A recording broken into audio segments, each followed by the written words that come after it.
பாஸ்மதி அரிசி 4 கப்பு. இந்த கப்புக்கு நான் 4 கப்பு எடுத்திருக்கேன். 2 தடவை தண்ணியில் நல்லா அலசிட்டு 1 மணி நேரம் ஊற வச்சுக்கோங்க. 4 கப்பு அரிசி எடுத்திருந்தேன் இல்லையா, அது 400 கிராம் இருக்கும். அதுக்கு 1/2 கிலோ சிக்கன் எடுத்துக்கலாம். இதில் கொஞ்சம் மஞ்சள் தூள், உப்பு, 1 டேபிள் ஸ்பூன் இஞ்சி பூண்டு விழுது, 1/4 டேபிள் ஸ்பூன் மிளகாய் தூள் போட்டு மிக்ஸ் பண்ணி 1/2 மணி நேரம் ஊற வைங்க. 4 மீடியம் சைஸ் வெங்காயம் கட் பண்ணியிருக்கேன். மெல்லிசா கட் பண்ணுங்கிற அவசியம் கிடையாது, ஏன்னா இது எல்லாத்தையும் நம்ம பேச அரைச்சு தான் சேர்க்க போறோம்.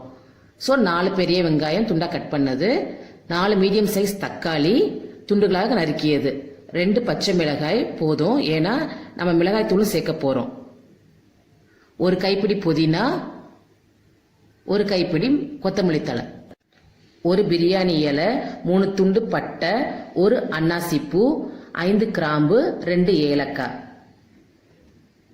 மஞ்சள் தூள் 1/2 டேபிள் ஸ்பூன், தனியாத்தூள் 3 table spoon, garam masala 1 table spoon, மிளகாய் தூள் 1 டேபிள் ஸ்பூன், 2 டேபிள் ஸ்பூன் தயிர், இஞ்சி பூண்டு பேஸ்ட் 3 டேபிள் ஸ்பூன், நெய் 2 டேபிள் ஸ்பூன், எண்ணெய் 4 டேபிள் ஸ்பூன், தேவையான அளவு உப்பு.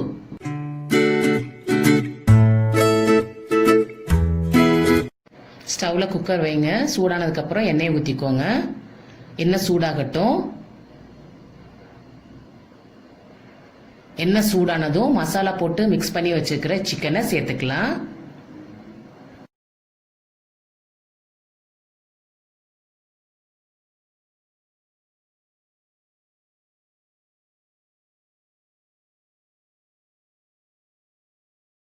இதோட தேவையான அளவு உப்பு போட்டு உப்பு எல்லா இடமும் படுற மாதிரி நல்லா கிளறி விடுங்க.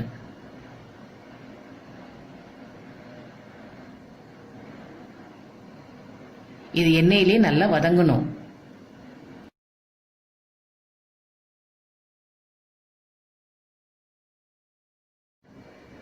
சிக்கன் இந்த மாதிரி கலர் சேஞ்ச் ஆகி வரும்.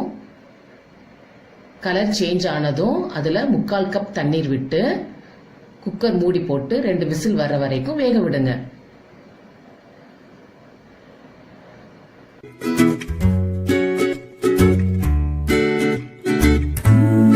பெரிய மிக்ஸி ஜார்ல எடுத்து வச்சிருக்கிற 2 பச்சை மிளகாய், கட் பண்ணி வச்சிருக்கிற வெங்காயம்,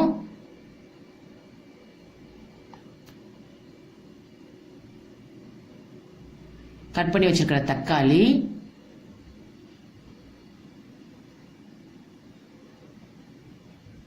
புதினா,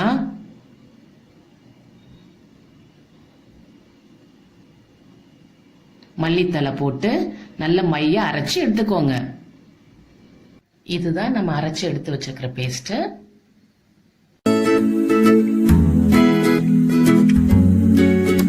ஸ்டவ் பத்த வச்சு குக்கரை சூட் பண்ணிக்கோங்க. குக்கர் சூடானதும் இதுல நம்ம எடுத்து வச்சுக்கிற 4 டேபிள் ஸ்பூன் எண்ணெயை விட்டுக்கலாம். மசாலா எல்லாம் நல்லா வதங்கணும், அதனால நல்ல தாராளமாவே எண்ணெயை ஊத்திக்கலாம்.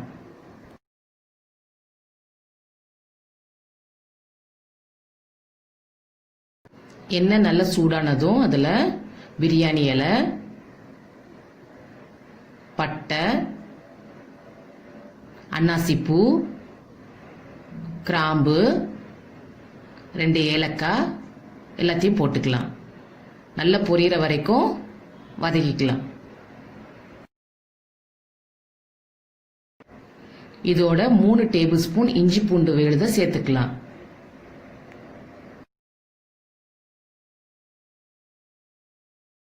அஞ்சு நிமிஷம் நல்லா வதக்கி விட்டுக்கோங்க.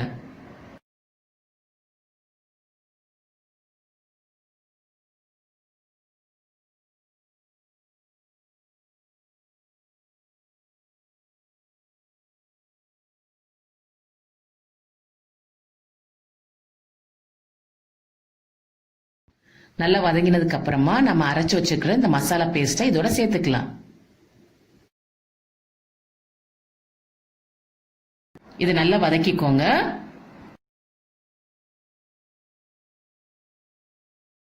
இந்த மசாலா வதங்குறதுக்கு இதுல பாதி அளவு உப்பு போட்டுக்கலாம். உப்பு போட்டா சீக்கிரமா வதங்கிடும். பச்சை வாசம் போய் எண்ணெய் நல்லா பிரிஞ்சு வர அளவுக்கு வதக்கிக்கோங்க. எண்ணெய் பிரியறதுக்கு 10ல இருந்து 15 நிமிஷம் ஆகும். இப்போ மசாலா நல்லா வதங்கி எண்ணெய் பிரிஞ்சிடுச்சு. இப்போ மஞ்சள் தூள், தனியாத்தூள், மிளகாய் தூள், கரம் மசாலா எல்லாத்தையும் சேர்த்துக்கலாம். பச்சை வாசம் போற வரைக்கும் நல்லா 5 நிமிஷம் வதக்கிக்கலாம்.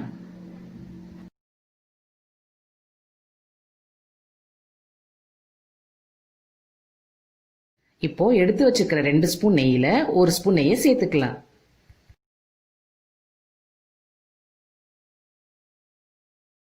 மிச்சம் இருக்கிற உப்பையும் போட்டுக்கலாம்.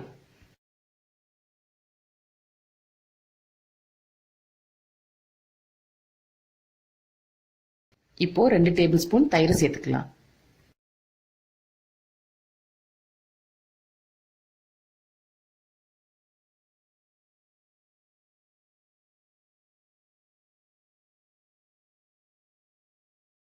இப்போ வேக வச்சுக்கிற சிக்கனை தண்ணியை வடிச்சிட்டு இதோட சேர்த்துக்கலாம்.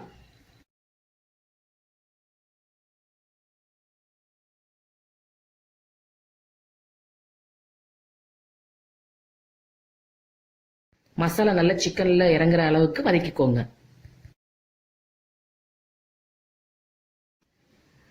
ஊற வச்ச அரிசிய தண்ணி வடிச்சிட்டு இதோட சேர்த்துக்கலாம்.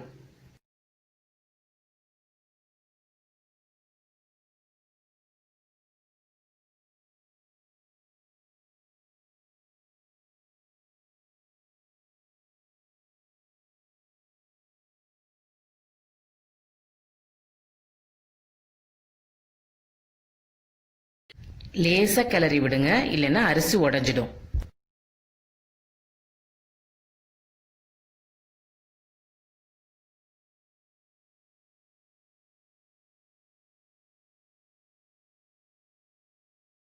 இப்போ தண்ணி சேர்த்துக்கலாம்.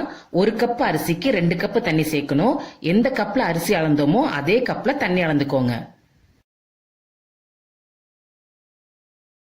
ஏற்கனவே சிக்கன் வேக வச்ச தண்ணி எடுத்து வச்சிருக்கேன். ஃபர்ஸ்ட் அந்த தண்ணியை அளந்து ஊத்திட்டு அதுக்கப்புறம் மற்ற தண்ணியை சேர்த்துக்கலாம். 1 2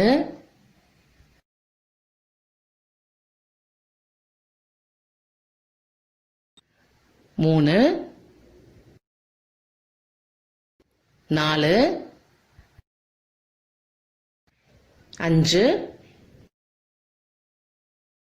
6 7 8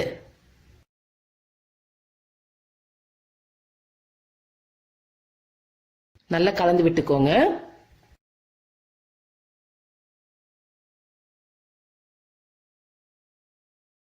இந்த ஸ்டேஜ்ல உப்பு கரெக்டா இருக்கான்னு செக் பண்ணிக்கோங்க.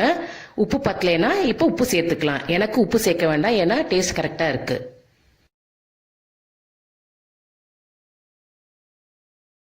இதை ஒரு 15 நிமிஷம் மீடியம் ஃப்ளேமில் வச்சு வேக விடுங்க.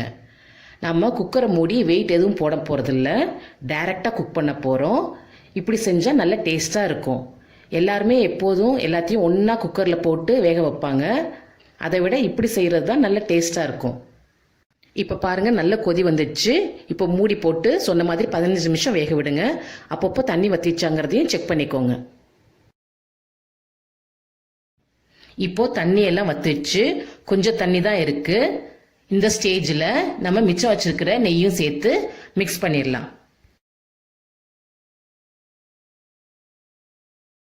ஒரு தடவை மெதுவா கிளறி விடுங்க.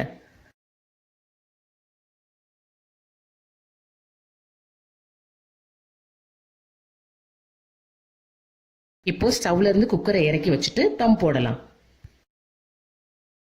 இது தம் போடுறதுக்குனே வச்சிருக்கிற பழைய தோசைக்கல். நான்ஸ்டிக் வைக்காதீங்க, நடுவுல மேடா இருக்கும். ஹீட் வந்து ஈவனா ஸ்ப்ரெட் ஆகாது.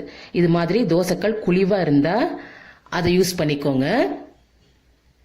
இதை வச்சு ஹை ஃப்ளேம்ல 5 மினிட்ஸ் ஹீட் பண்ணிக்கோங்க. குக்கரை தவா மேல வச்சுட்டு ஸ்டவ்வை உடனே ஸ்லோ ஃப்ளேமுக்கு மாத்திடுங்க. ஒரு பிளேட் போட்டு மூடி 10ல இருந்து 15 நிமிஷம் வரைக்கும் அப்படியே வச்சிடுங்க. இப்போ சிக்கன் பிரியாணி தயார். இதை ஒரு சர்விங் பவுலுக்கு மாத்திடலாம். சுட சுட சுவையான எல்லாருக்கும் பிடிச்ச சிக்கன் பிரியாணி தயார். இந்த பிரியாணியை உங்க வீட்டில் செஞ்சு பார்த்துட்டு டேஸ்ட் எப்படி இருக்குங்கிறத கமெண்ட் செக்ஷன்ல சொல்லுங்க. இந்த வீடியோவை லைக் பண்ணுங்க, ஷேர் பண்ணுங்க, மறக்காம எங்க சேனலுக்கு சப்ஸ்கிரைப் பண்ணுங்க.